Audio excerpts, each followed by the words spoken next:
ప్రభువునందు నాకు అత్యంత ప్రియులైన బైబిల్ వర్డ్స్ వీక్షకులకు మన ప్రభువును ప్రియరక్షకుడునైన క్రీస్తు వారి పేరట నా శుభాభివందనములు. ప్రియులారా, ఈరోజు ఒక సరికొత్త అంశంతో మీ ముందుకు వచ్చాను. అదేంటంటే, ఆన్లైన్ బెగ్గర్ కరుణాకర్ గారు రోజు రోజుకి బాగా రెచ్చిపోతూ క్రీస్తు వారిని దూషించడమే పనిగా పెట్టుకున్న ఈ వెధవ మన ప్రభువు చేసిన మహాత్యాగాన్ని లోకువ చేస్తూ క్రీస్తు వారి దేహాన్ని, ఆయన చిందించిన రక్తాన్ని చాలా ఎగతాళి చేసి మాట్లాడాడు. క్రీస్తు వారు ఆయన దేహాన్ని మనకు జీవాహారంగా, ఆయన రక్తాన్ని మనకు పానీయంగా ఇచ్చారు. ఇదంతా మనం ఒక ఆత్మీయ అర్థంతో చూస్తాం. కానీ ఆ వెధవ ఈ సందర్భాన్ని ఎలా వక్రీకరించాడో ఒక్కసారి చూడండి. వాడి తాట వలిచే కౌంటర్ ఇద్దాం. దానికంటే ముందు మన ఛానల్ని సబ్స్క్రైబ్ చేయడం మర్చిపోకండి. నా శరీరం తిని నా రక్తం తాగితే కానీ జీవం గలవారు కాదు అన్నారు. సరే, ఇప్పుడు నాకు జీవం కావాలి. ఏ శరీరం ఎక్కడ దొరికింది? నాకు ఆయన రక్తం ఎక్కడ దొరికింది చెప్పండి. ఏ కొట్లో అమ్ముతారు? యారా కరుణాకర, ఏం మాట్లాడుతున్నావురా? క్రీస్తు వారి శరీరం ఏ మార్కెట్లో దొరుకుతుంది అన్నావు కదా. సరే, ముందుగా నువ్వు వక్రీకరించిన నీ మాటలకు ముందుగా సమాధానం చెప్పి అప్పుడు నీ దేవుళ్ళు తిన్న పదార్థాలు చూద్దాం. వెనకటికి నీలాంటి అజ్ఞానులే బైబిల్లో క్రీస్తు వారి కాలంలో ఉండేవారు. వారు కూడా ఇదే సందర్భాన్ని లేవనెత్తారు. దానికి క్రీస్తు వారే స్వయంగా ఇచ్చిన సమాధానం చూద్దాం. యోహాను సువార్త 6వ అధ్యాయం 51 నుండి చూస్తే, పరలోకము నుండి దిగివచ్చిన జీవాహారమును నేనే, ఎవడైనను ఈ ఆహారము భుజించితే వాడెల్లప్పుడూ జీవించును, మరియు నేనిచ్చు ఆహారము లోకమునకు జీవము కొరకైన నా శరీరమే అని మీతో నిశ్చయముగా చెప్పుచున్నానెను. యూదులు ఈయన తన శరీరమును ఎలాగూ తిననీయగలడని ఒకనితో ఒకడు వాదించిరి. కావున యేసు ఇట్లనెను, మీరు మనుష్య కుమారుని శరీరమును తిని ఆయన రక్తము త్రాగితేనే కానీ మీలో మీరు జీవము గలవారు కారు. నా శరీరము తిని నా రక్తము త్రాగువాడే నిత్య జీవము గలవాడు. అంచెదినమున నేను వానిని లేపుదును. నా శరీరము నిజమైన ఆహారమును, నా రక్తము నిజమైన పానీయమునై ఉన్నది అన్నారు. ఇప్పుడు నీ డౌటు, ఆనాడు యూదుల డౌటు ఒక్కటే కదా. చెప్తా విను. క్రీస్తు శరీరానికి సాదృశ్యంగా రొట్టెను ఇచ్చారు. ఆయన రక్తానికి సాదృశ్యంగా ద్రాక్షారసాన్ని ఇచ్చారు. వీటినేగా ఆయన శరీరము రక్తముగా భావించి తినాలి. దీన్ని క్రైస్తవుడు ఇలా ఆలోచిస్తాడు. నీలాంటి వంకర సన్నాసులు అలా ఆలోచిస్తారు. ఇంకొకటి, క్రీస్తు వారు అనగా వాక్యము అని అర్థం. ఇప్పుడు వాక్యాన్ని నోటితో చదువుతున్నాము అంటే ఆయన శరీరాన్ని తిన్నట్టేగా. కాదు అంటావా? అయితే ఒక సామెత ఉంది, చెప్తాను విను. వాడు ఆ పుస్తకాన్ని నమిలి మింగేశాడరా అంటారు. అంటే అర్థం దాన్ని పూర్తిగా అర్థం చేసుకుంటమే కదా. అవపోసన పట్టేశాడు అనే అర్థం కదా. అలాగే వాక్యాన్ని అర్థం చేసుకుని దాన్ని హృదయంలో నింపుకుంటే క్రీస్తు శరీరాన్ని భుజించినట్టే. ఇప్పుడు నీ భూత గ్రంథాల్లో నీ దేవుడు తినమన్నది, నీ దేవుళ్ళు తిన్నది చూద్దామా. ముందుగా మహాదివ్య గ్రంథమైన పద్మపురాణం సృష్టికాండం 31వ అధ్యాయంలో 122వ శ్లోకం నుండి చూస్తే, ఈ ప్రజలకు పెట్టిన భోజనం స్వర్గమందు దుర్లభము, నూనె గలది, బెల్లము తోడిది, మనసున కింపైనది, చక్కగా పక్వమైనది. పరమేశ్వర, ఎన్నడూ ఇంకొకడు తిననిది, అది అపూర్వము. దేవదేవుడు శంకరుడు ఒక్కపూట మాత్రమే భోజనము చెయ్యువాడు. అప్పుడు ఆ దేవతా స్త్రీలతో పార్వతీదేవి సన్నిధి భక్షము కొరకు మహేశ్వరుడిట్లనిను, బహురకాల వంటలతో నేను భోజనము తయారు చేసి తిని అదంతయు నైపోయినది, ఇంకా నిలువేదియు కనబడదు. తాము వచ్చిన వారికి నేమియు పెట్టవలెను, ఏదైనా నపూర్వ రుచి మీకు నేను పెట్టవలెను.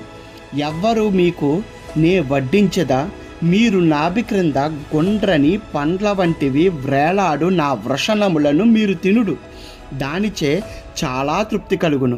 అప్పుడు ఆ సముదాయము మహాప్రసాదము బడసి సదాశివునికి వ్రాలి నమస్కరించి నిలవబడ్రి. వారిని గూర్చి శివుడిట్లనియే, ఏ మానవులు వినోదమును వెక్కిరింతలు లేక శుభాచారములు చక్కగా జరుపుదురో వారికి యజ్ఞము, ధనము, పశు సంపద, దారాపుత్రులు, ఇండ్లు, వాకిండ్లు కోరినవి సర్వసమృద్ధములు నేనిచ్చినవి కలుగగలను. హాస్యమునకై ఇచ్చిన వాండ్రు దరిద్రులగుదురు. తెలిసిన వారందుచే నిందాహాస్యమునెన్నడూ చెయ్యరాదు. మీరందరూ మాతృదేవతలుగా లోకమందు ప్రసిద్ధిగనుడు. శనగలు, పూరీలు, వృషణములతో కూడా అప్పాలను ఉపాహారము గావింతురు. ఇదెక్కడి బూతులయ్యా సామి. నెక్స్ట్ ఆంజనేయుని పుట్టుక. శ్రీ మహాశివ పురాణం 433వ పేజీ. ఆంజనేయుని స్మరించిన వారికి ఆయుర్దాయం సంపూర్ణముగా నుండును. శరీర పటుత్వం కలిగి ధైర్యము, కీర్తి ప్రతిష్టలు కలిగియుండును. వారికెట్టి భయములు, అనారోగ్యములు, పీడ పిశాచ గ్రహ బాధలు కలగవు. ఆంజనేయుని స్మరణం సర్వం కార్యసిద్ధి నొసంగును. ఎక్కడి వరకు బాగానే ఉంది. ఇక్కడ నుండి ట్విస్ట్ మొదలవుతుంది. త్రేతాయుగములో కేసరి అను రాక్షసుడున్నాడు. అతడు శివభక్తుడు.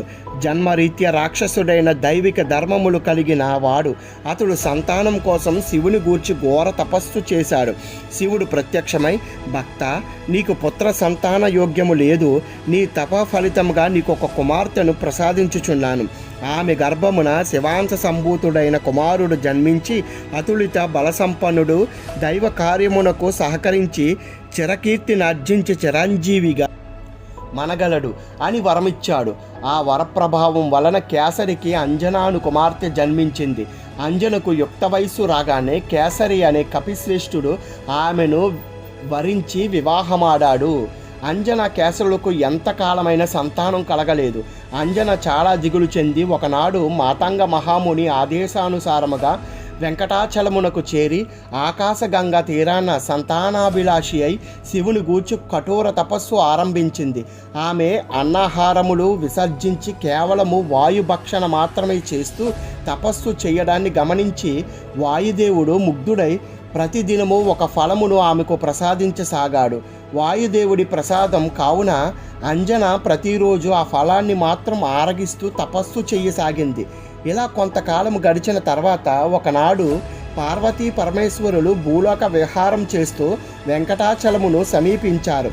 ఆ సమయమున ఒక వానర జంట రతిక్రీడ జరుపుతుండడం వారి కంటపడింది. ఆది దంపతులు ఆ వానర జంట చేష్టలకు ముచ్చటపడి తామును వానరూపాలను దాల్చి మైదున సంపర్కము చేత క్రీడించారు. ఆ సమయమున శంకరుని వీర్యము స్ఖలించి ఒక ఆకు దొన్నెయందు పడింది.